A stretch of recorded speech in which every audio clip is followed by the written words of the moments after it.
Hi, my name is Aileen O'Donoghue. I am an upcoming Virginia Commonwealth University graduate. My major is interdisciplinary studies and mass communication, and my senior capstone project is combining my two disciplines, which are business and communications, to examine the issue of the disconnect between professors and students during online learning post COVID-19. COVID-19 was a global pandemic that had a larger effect than just the tightening of healthcare precautions.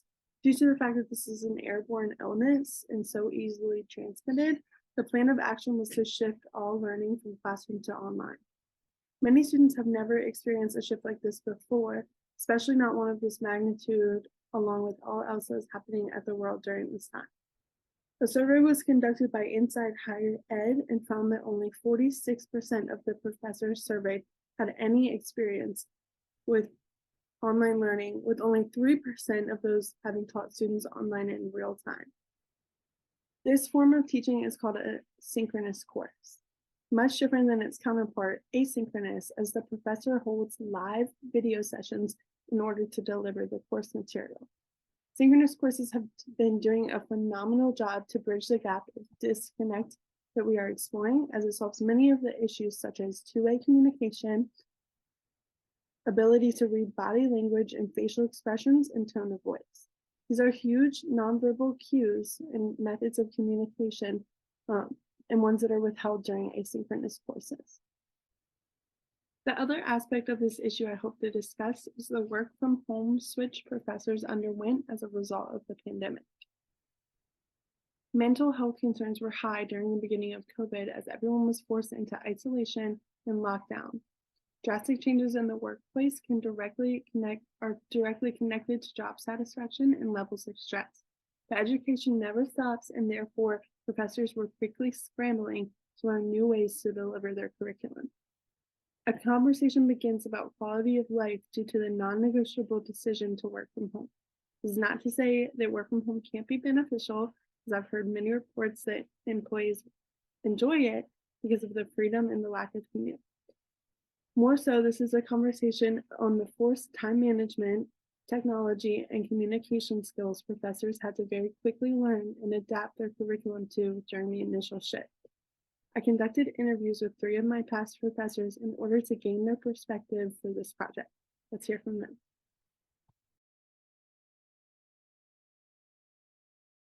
Mariah, Curly. And what position are you at VCU?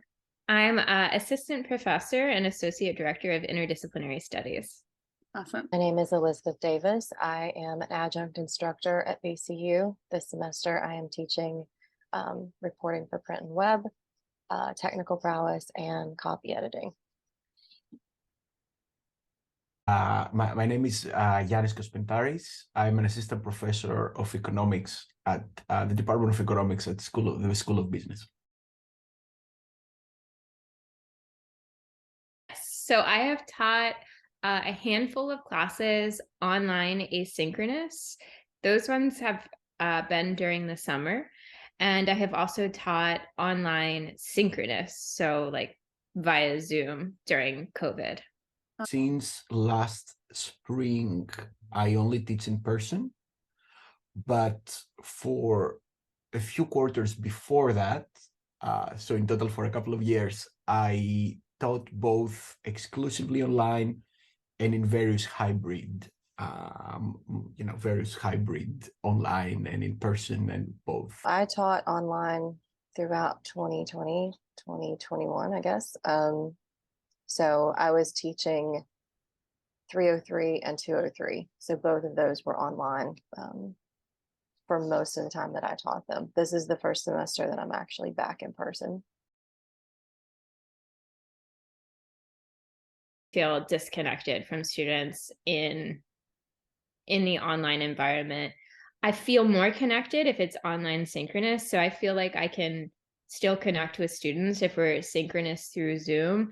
But if it's just the like email and asynchronous, like here's a PowerPoint, do not feel connected at all. I feel like I know them better as people and as humans in the synchronous environment. whether that's in person or even on Zoom synchronous. I felt like I had a better sense of who my students were as people, how they were doing in the class. I think they felt more connected to me as well. And all of that to me meant I feel like I'm doing a better job teaching. I think in general, the answer is yes.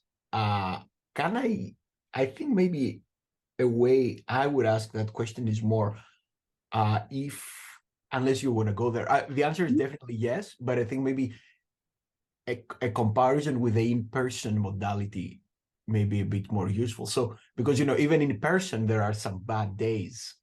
Some weeks are more difficult than others. The week before Thanksgiving, for example, now it's, people are, or like midterm weeks. So the answer, but I felt less connected in online environments than in person. That's definitely correct. It's a mixed bag because the whole time I was teaching remotely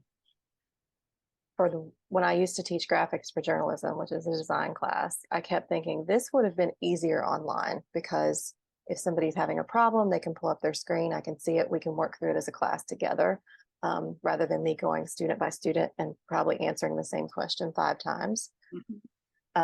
So that aspect of it could be good, but there were definitely a lot of drawbacks. I know students were getting burned out with it.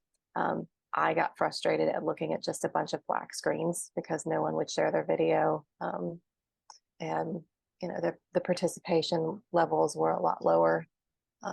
So I do think that created a disconnect between students and professors. Just not that when we're in person, everybody's clamoring to answer the question or participate, but it's a little easier if you're in person to have that kind of interaction. So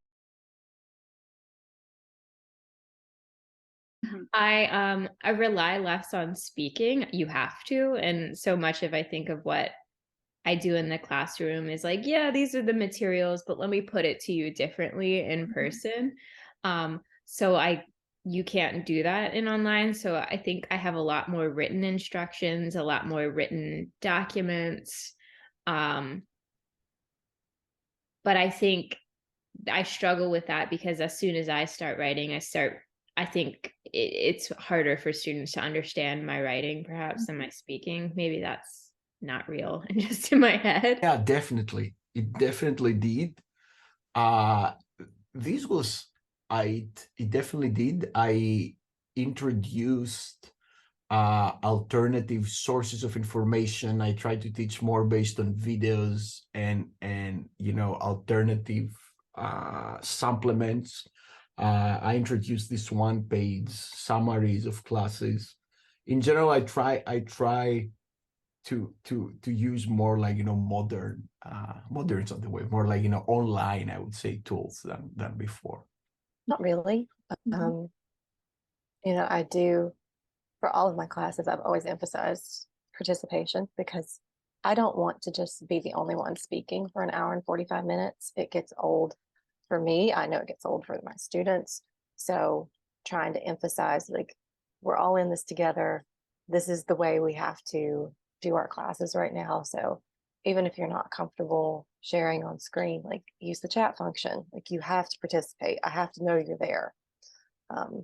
But otherwise, like, the curriculum, the assignments, aside from just taking COVID precautions, nothing really changed as far as how I taught it. Honestly, teaching online synchronously during Zoom, I kind of loved. I could be doing my laundry. Yeah. So like the separation of work and life was less, but I kind of feel like as a college professor, my separation is very porous anyway. Like I have always worked a lot from home, even if I didn't teach from home, but I always was like grading at home and stuff like that. In terms of like a regular online asynchronous class, work-life balance, all the work is at the beginning and then I forget I'm teaching. Used to be, now it has stopped being like that, but it used to be very difficult for me to work at home. Overall, there was a change in my work-life balance for a couple of reasons. There was a direct one, which was we had to prepare. I had to prepare for a totally different way of doing things than before. So the summer of spring and summer of 2020 was pretty much mostly devoted on developing these skills. So I had to take like a course of how to teach online. So this was pretty much all my summer. Other than that, the effect didn't persist. After I developed that, these tools, I had them there, and my work-life balance very quickly returned to its long-run average, I would say. Myself personally, in addition to teaching at VCU, I was also working full-time. And at that point, I was working from home exclusively because of the pandemic. That's something I've always wanted to be able to do. I like working from home. It's easier for me. So I actually like teaching online, despite the challenges, because it's an hour and a half that I'm not commuting or having to find parking, or, just being in a physical location outside my home for a specified amount of time per day, rather than just being able to hop online, teach the class, and then go back to what I was doing. So that aspect of it, I do really like. And it's because that's my work style. That's what I would prefer. But there are some aspects of being able to be in person that you just can't substitute for online. I do miss being in a classroom, interacting with students. And I know that a lot of students were struggling with it. So it was finding that balance of, this is better for me, schedule wise, just convenience wise, and then making sure students were coping okay and doing well with their work. So me personally, I like doing it online because I like working from home.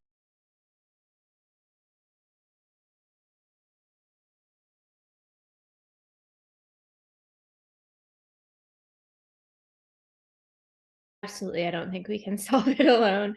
I think students play a role, not just in a sense of like try harder or something like that, but I think students and self-awareness in terms of like knowing if they're good at online or if they can handle online is really important, because I think a lot of people, because everybody's experienced online learning in some format now, and like it's hard to let go of that flexibility even if you're not good at it. And so I think students absolutely need to share some responsibility in that. I think administrators, right, if we're talking college learning, like at the university level, and I know they're doing work on it, but they need to rethink what's possible, what's practical. They might need to make decisions that students can't make for themselves. Like maybe there are certain classes that should not be online, or maybe if you've taken so many classes online unsuccessfully, you don't get to take online classes anymore. So just to say, so that's not my expertise. Of course, I am a professor and a teacher, so that's partly my expertise. But there are folks who are scholars of learning, and they study education and they know experiments and stuff. That's not what I do, and if anything, I need to be educated more. I've learned some things as trying to teach better, but I'm not an expert. But my personal experience is that in general, virtual learning, it really requires not a lot from professors, but even more from students. I'm also a consumer of knowledge, and I sit in online seminars and stuff. It's very difficult to stay connected and focused, even for things that I generally love very much.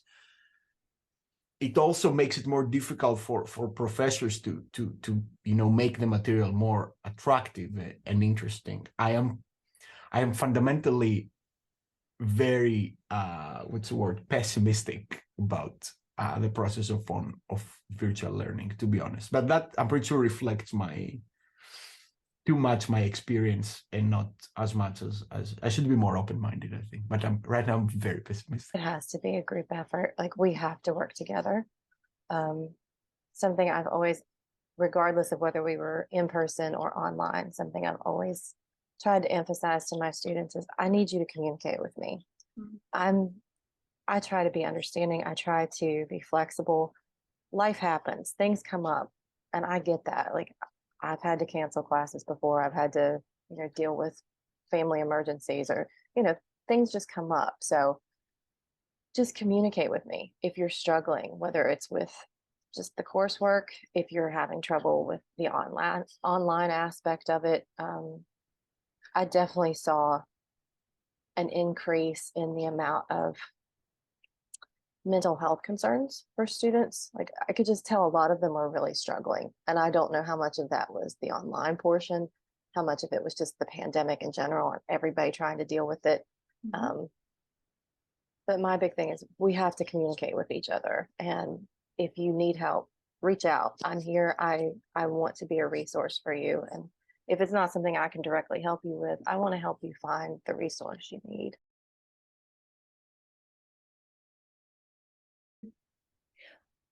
So I said all that about learning, but if I never have to take a meeting in person again, I'd be happy with that.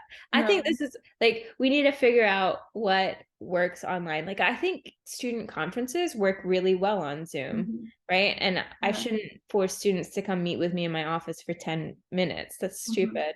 And I think there are certain activities in my classes that work really well online. But I never want to go to a meeting in person again. So these are if I had to say my 2 cents, 1 cent is it was so much more difficult for students than professors. And second, going forward, I'm not sure what is the right mix of online and like, in-person learning. And it's still an open question to we have to figure it out, I guess. Where do we go with this information? Students have 2 choices: back into classrooms or continue with online learning. The professors we just heard from have provided us with a great perspective and tools to be successful. Some practices mentioned were creating relationships with your professors early on into the semester. Reach out early and set up a Zoom call or some type of meeting to make yourself familiar with the name and face of the professor leading your course. Others suggest checking in with ourselves and answering the questions: am I good at online learning? Is this a mode that's effective for me to gain knowledge? Am I technologically prepared for this? Or do I fall under the category of needing an in-person community in order to learn? Do I need face-to-face interactions with my professor in order to build a comfortable relationship? And for professors and educators, how can you remain connected with those of your students who choose online learning? You do a great job of posting videos and discussion boards, but have you fallen into a slump of disconnect? Do you feel apathetic about students not completing assignments because you're not seeing them in person to remind them? How can you create a two-way street for communication? Make sure to take care of yourself and time manage as well for a work from home lifestyle. Take advantage of the new opportunity to multitask while working. Use the time you would have been commuting to be introspective about what your students need and how you can address it. Thank you all for taking the time to hear about this issue. Much of this work has been completed, fueled by research that has been conducted over all aspects of this topic. I've inserted the citations in the description box below, and I hope you take a look at them to further your understanding of the topic. I hope we all go forward with acceptance to change and willingness to learn.